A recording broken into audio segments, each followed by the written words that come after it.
সেদিন তুমি হঠাৎ ফোনে বললে তোমার মা নাকি কিছুতেই আমাকে মেনে নিতে চাইছেন না। আমি মনমরা হয়ে জানতে চাইলাম, কেন? তুমি বলেছিলে আমার মতো কালো মেয়ে তোমার মায়ের পছন্দ নয়, ওনার ফর্সা বউ চাই। তবুও আমি আশায় বুক বেঁধে প্রশ্ন করেছিলাম, তাহলে কি করবে? অবাক হয়ে শুনলাম তুমি বললে, কি আর করব, মায়ের অমতে তো আর বিয়ে করতে পারবো না। তোমার কথায় টুকরো টুকরো হয়ে ভেঙে গেল আমার এতদিনের সাজানো স্বপ্ন। তোমাকে বললাম, মায়ের অমতে বিয়ে করতে পারবে না, তাই না? আমাকে ভালোবাসার সময়ে তুমি কি তোমার মায়ের অনুমতি নিয়েছিলে? আমাকে যেদিন প্রথম স্পর্শ করেছিলে সেদিন তোমার মায়ের অনুমতি নিয়েছিলে? চুপ করেছিলে তুমি। জানি কোনো উত্তর ছিল না তোমার কাছে।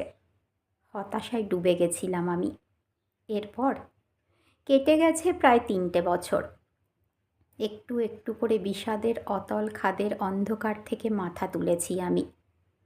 শহরের সেরা জুয়েলারি দোকানের মালকিন আমার মায়ের ছোটবেলার বান্ধবী, সোমা আন্টি। ছোট থেকেই আমাকে খুব ভালোবাসতো। বলতো, কি মিষ্টি মুখ, যেন জগদ্ধাত্রী রূপ। আন্টি সেদিন মায়ের কাছে আমার মন খারাপের কারণ জেনেছিল। আরও 1 সপ্তাহ পরে আন্টি প্রস্তাব দিল আমাকে ওদের দোকানের মডেল হতে। এক কথায় রাজি আমি। এত ভালো প্রস্তাব। আজ এই শহরের বিভিন্ন ব্যস্ত রাস্তার মোড়ে, শহরের সেরা জুয়েলারি দোকানের বিজ্ঞাপনে সেরা গহনায় সুসজ্জিত আমার ছবি সকলের নজর কাড়ে। হয়তো আজ আমার সেই সেরা ছবি তোমারও নজরে পড়েছে। তাই তো আজ অনেক রাতের পরে, অনেক দিনের পরে তোমার ফোন থেকে আমার ফোনে কল ঢুকলো।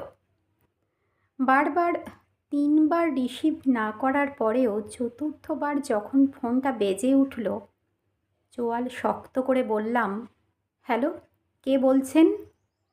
ওদিক থেকে তুমি বললে, প্লিজ তোমার সাথে একবার দেখা করতে চাই। দৃঢ় কণ্ঠে বললাম, না, তোমার সাথে আমি কখনো আর দেখা করতে চাই না।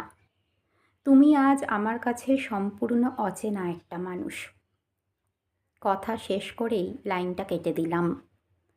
ঠিক 1 মিনিট আবার বেজে উঠল আমার ফোনটা। সঙ্গে সঙ্গেই তোমার নম্বরটা ব্লক লিস্টে ফেলে দিলাম। আজ আমার মুখে বিশ্বজয়ের হাসি। পেরেছি, আমি পেরেছি। আমার প্রতি হওয়া চরম অন্যায়ের উপযুক্ত জবাব আজ দিতে পেরেছি। আজ আমার জয়ের দিন।